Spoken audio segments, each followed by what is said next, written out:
Authentic healthy chicken curry. उसके लिए तकरीबन 2 किलो मीट है, तो थोड़ा सा मैंने एक्स्ट्रा वर्जिन ऑलिव ऑयल लिया है और उसको हम गरम करेंगे। जब ऑयल गरम हो जाएगा तो हम इसमें बारीक कटा हुआ तकरीबन 2 अनियन है छोटे साइज़ के, वो डाले हैं और इसको सौते होने तक, सौते मतलब प्याज जब तक नरम नहीं हो जाता हम इसको पकाएंगे। वीडियो में ये क्लास की वीडियो है तो कभी कभी पीछे से आवाज़ें होंगी तो प्लीज़ उसको माइंड नहीं कीजिएगा। देखिए प्याज सौते हो गया, थोड़ा सा नरम हो गया। अब इसमें हम मोटा कटा हुआ गार्लिक गार्लिक डाल देंगे और इसको इतना बनाएंगे कि इसमें से जो इसका कच्चापन है कि गार्लिक की स्मेल ना आए और वो हो जाए, ब्राउन नहीं करेंगे, उसको भी सौते कर देंगे, नरम कर देंगे। दूसरी पैन में मैं इसके लिए टमाटो प्यूरी बना रही हूँ, तो टमाटो प्यूरी बना गरम कर लूँगी। उसमें ये होता है कि एक तो जल्दी बन भी जाती है। पानी को बॉईल करेंगे,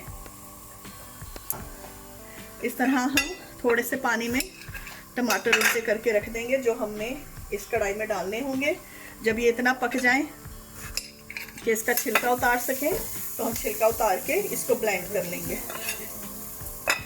इन टमाटरों को दूसरी तरफ हम ढक के पका लेंगे और जब तक वो छिलका नरम होगा तो उसको छिलका उतार के ब्लेंड कर लेंगे। हम इसमें चिकन डाल के अच्छी तरह अनियन और गार्लिक के साथ, लहसुन और प्याज के साथ चिकन को फ्राई करेंगे।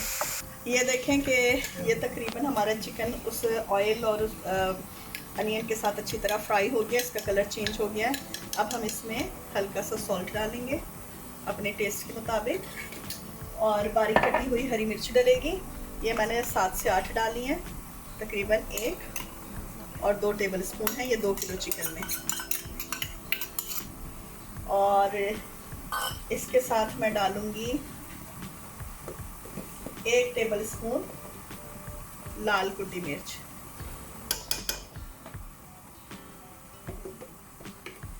और थोड़ी सी मोटी पिसी हुई, ये देखें काली मिर्च, ये तकरीबन 1/4 है। काली मिर्च इसके टेस्ट को इन्हेंस करेगी और बहुत ज़्यादा अच्छा करेगी। और इसको हम अच्छी तरह इस चिकन के साथ मसाले को मिक्स करेंगे ताकि कच्चा ना रह जाए और अच्छा टेस्ट दे। अच्छा, हमने ये जो था देखिए टमाटो बॉईल किए थे, इसकी स्किन ये देखिए ऐसे हाथ में आ जाएगी। इसी तरह सारी स्किन हाथ में इधर से उठा लेनी है। आप चाहें तो स्किन के साथ भी ब्लेंड कर सकती हैं, डिपेंड, जब प्यूरी मिक्स हो जाएगी तो नहीं होगा। इस तरह हम सारी स्किन उठा के ब्लेंड कर देंगे। इसमें यह होगा कि हमारी कढ़ाई बन भी बहुत जल्दी जाएगी और उसको बहुत ज़्यादा भूनना भी नहीं पड़ेगा। ये बिल्कुल टमाटर गले में, लेकिन मैं इसमें ब्लेंडर चला के इसको बिल्कुल पेस्ट कर लूँगी। ठीक है, हमारी तरह अच्छी तरह ये ब्लेंड हो गया और हमारी प्यूरी तैयार है। ओके क्या, अब इसमें मैं टमाटो प्यूरी डाल दूँगी। जो हमने टमाटो प्यूरी बनाई हुई थी वो डाल देंगे और अच्छी तरह टमाटरों को उसमें फ्राई करेंगे। काली मिर्च डाली है, बारीक काली मिर्च डाल के ये तैयार है। अब इसको मैं प्लेटिंग करती हूँ। बनाएंगे उनके लिए हम इस तरह ऊपर से जब डोंगे में डालेंगे बारीक कटा हुआ अदरक,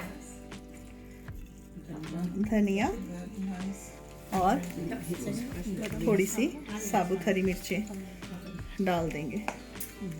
ये हमारी कढ़ाई टाइप हेल्दी करी तैयार है।